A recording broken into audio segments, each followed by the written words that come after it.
Босанските срби изгласа на контроверзниот референдум кој се одржа и покрај забраната од Уставниот суд во Сараево, 9 јануари да биде Ден на Република Српска. Властите на Република Српска соопштија дека од оние што излегле на вчерашниот референдум, 99,8% го поддржале празникот. Одзивот на гласачите бил меѓу 56 и 60%. Председателот на Република Српска Милорад Додик изјави дека референдумот ќе влезе во историјата како Ден на српската решителност. Горд сум на народот на Република Српска и на сите кои дојдоа и гласа, изјави тој на Пале во близина на Сараево. 9 јануари е денот кога во 1992 година пратениците на босанските срби донесоа декларација за независност од Босна и Херцеговина, која потоа ја потикна граѓанската војна во таа земја.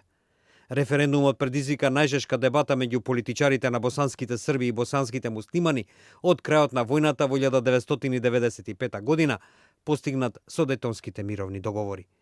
Со нив Република Српска стана една од двете конститутивни единки во рамките на Босна и Херцеговина.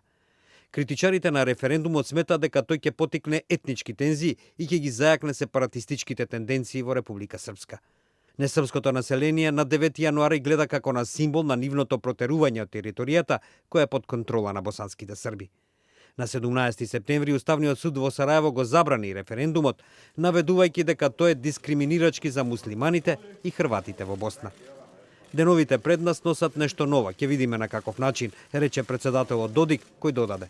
Мој одговор е победа на референдум и ако некој хоче да некога хапси, не хапси читав референдум и не го приведе во притвор. Критичарите го обвинуваат Додик дека тој се обидува да ја постави сцената за иден референдум, најверојатно во 2018 година, за тоа дали Република Српска би требало да се отцепи од Босна и Херцеговина. Таквиот потек би значило крај на Дејтонските мировни договори.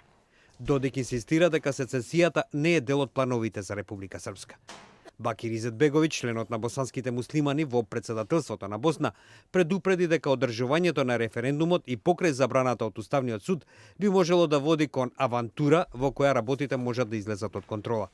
Шефот на српската дипломатија, Ивица Дачич, изјави дека најважна работа е одржување на мирот и стабилноста во регионот, вклучувајќи ја и Босна. Предходно српскиот премиер Александар Вучич изјави дека секој кој ќе сака да заземе Република Српска ќе мора да знае дека тоа е невозможно, бидејќи зад неа е Србија.